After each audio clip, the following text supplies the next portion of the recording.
I am not a fan of smartwatches. Not for any reason other than I don't personally value what they offer. The Garmin Fenix 3 was the one exception for me, namely because it wasn't designed to be an extension of my phone. It was a standalone tool that could be used independently without any kind of subscription or service. For 10 years it's been my trusted workout partner, and while it's still just as reliable as it was in 2015, there's nothing wrong with a little upgrade. Unfortunately, these Garmin watches are as expensive as they are useful, and spending $2,000 on their new Mark Q isn't something that's very appealing to me. Which brings me to the Kospet Tank T3 Ultra 2 and the M3 Ultra. For all intents and purposes, the T3 and M3 are functionally the same, so anything I say about one is applicable to the other. The only difference between them is their physical design. These watches go for $150 each, and I know what you're thinking. You get what you pay for, right? For the sake of shameless fun and in the spirit of curiosity, I decided to give these watches a chance. First impressions were good. The case is steel and the construction is solid.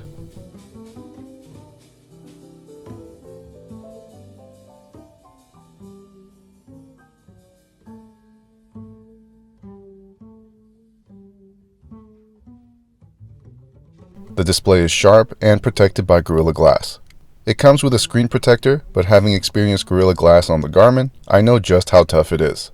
These watches have been certified to meet the 810H military test standards, which means it's been rated to resist shock, water pressure, extreme temperatures, humidity, salt, acid, fungus, famine, and zombies.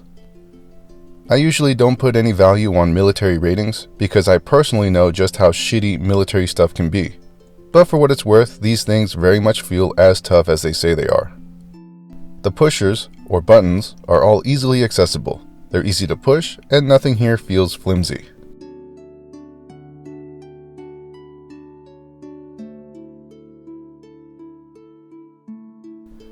But these are just the superficial details. What really matters is if it works good. Well, a month later, and it's become my #1 workout tool.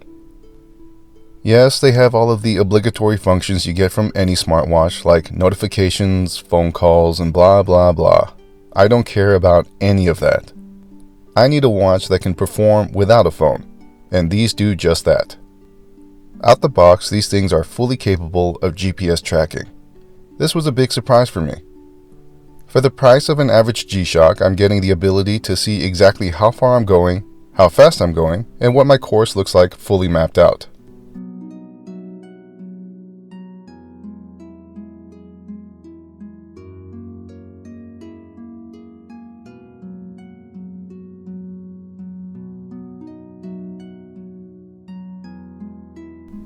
It's also an ABC watch, which means it's got an altimeter, a barometer, and a compass.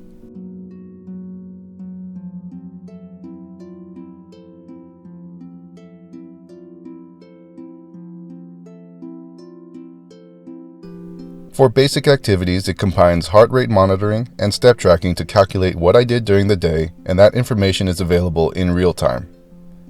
The step tracking has around a 10% range of error. If you walked 10,000 actual steps, these might say you walked 11,000 because it will register other movements as steps. But to me that's good enough. I'm usually using GPS anyways, which is going to mitigate any errors in step counting. Another important feature is the customizable button. Here you can set it to act as a shortcut to any of the available applications on the watch. I set it as a shortcut to the countdown timer, and I can't express how useful that is, especially at the gym. I typically try to limit my rest periods to 1 minute for regular lifts and 2 minutes for heavy lifts, and the ability to quickly set a timer makes this a practical tool. Yes, my phone has a countdown timer, and so do all of my other gazillion digital watches. All I'm saying is I like the feature of being able to quickly set a timer. It's just ever so slightly more convenient to make an impactful difference. Even outside of the gym, it protects me from daydreaming and keeps me on schedule. Another feature that makes life a little more convenient is the flashlight. You're not going to light up an entire house, but it comes in handy when you just need a bit of light.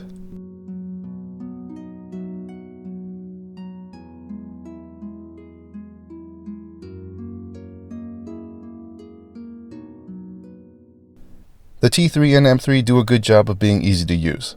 Nothing's worse than an overly complicated watch, and me, being a dumb monkey, was able to pick up and go right away with these things.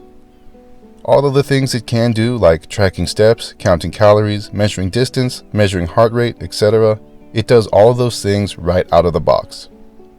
As soon as you turn it on, it's ready to go. And then once it's going, it automatically compiles that data into an easily readable format. It's great that there aren't any bullshit updates or a million Bluetooth connections you gotta make, or blood contracts to China you need to sign before you can enjoy the thing that you paid for. Some other features that aren't necessarily useful to me but nice to have regardless are the blood pressure, blood oxygen, stress level, and emotion monitors. I take all of these readings with a grain of salt because there's only so much you can get from a $150 watch compared to professional medical test equipment. But they still offer ballpark readings and can give you a rudimentary baseline understanding of where you're at health-wise. I almost forgot to mention battery life because I have yet to worry about it. I've had these watches for a month and they're sitting at around 50 to 60%. Obviously, if you have these connected to Bluetooth 24/7 and you're heavily using all of the features, the battery's gonna drain quicker. In real life, I would expect around 2 weeks in between charges. I only wear these when I'm working out or hiking, but I for one am quite impressed with the battery life. Water resistance is good too, with a rating of up to 50 meters for swimming and diving. I don't have a waterproof camera, but just trust me when I say it handles pools just fine. You can trust me, I'm a YouTuber. I like how easy they are to clean. I don't have to worry about damaging them with water, and there's even a drying feature where the watch uses vibrations to clear out any residual drops.